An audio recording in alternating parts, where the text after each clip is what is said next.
హల్దియా వెళ్ళా కదా, అప్పుడు మా ఫ్రెండ్స్ తో కలిసి అలా టౌన్షిప్ కి అయితే తిరగడానికి వెళ్ళాను. ఆంటీ వాళ్ళ ఇంటి నుంచి మా ఫ్రెండ్ ఇంటికి వచ్చేసరికి ఇంకో ఫ్రెండ్ కనిపించింది అనమాట. తిను 9th లోనే తినకు పెళ్లి అయిపోయింది. మళ్ళీ చాలా ఇయర్స్ తర్వాత కలుసుకున్నా. ఇక నేనైతే లైట్ గా లిప్స్టిక్ రాసుకుని అయితే ఉన్నా. అయితే మా ఫ్రెండ్ చూసి నీకు మేకప్ లేదు, ఏం బాగాలేదు అని నాకు మేకప్ చేస్తుంది చూడండి. ఆఫ్టర్ 14 years తర్వాత మళ్ళీ నేను తినతో మళ్ళీ కలిసాను అనమాట.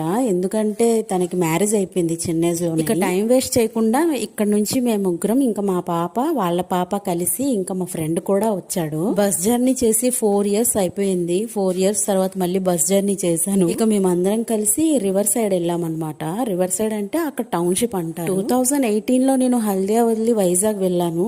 సో అప్పటికి ఇప్పటికి చాలా అంటే చాలా చేంజెస్ వచ్చాయి టౌన్షిప్ లో. ఇక వ్యూ చూపిద్దాము అంటే మేము వెళ్ళేసరికి చాలా లేట్ అయిపోయింది. అందుకే వ్యూ ఏం కనిపించలేదు. మనకి వైజాగ్ లో ఆర్కే బీచ్ ఎలాగో ఇక్కడ హల్దియా వాళ్ళకి టౌన్షిప్ రివర్ సైడ్ అలా అనమాట. హల్దియాలో ఉండేటప్పుడు అయితే ఎవ్రీ వీక్ సండే మేము అందరం కలిసి ఇలా టౌన్షిప్ రివర్ సైడ్ కి అయితే వచ్చే వాళ్ళం. వీడియో నచ్చితే చిన్న లైక్ ఇవ్వచ్చు కదా.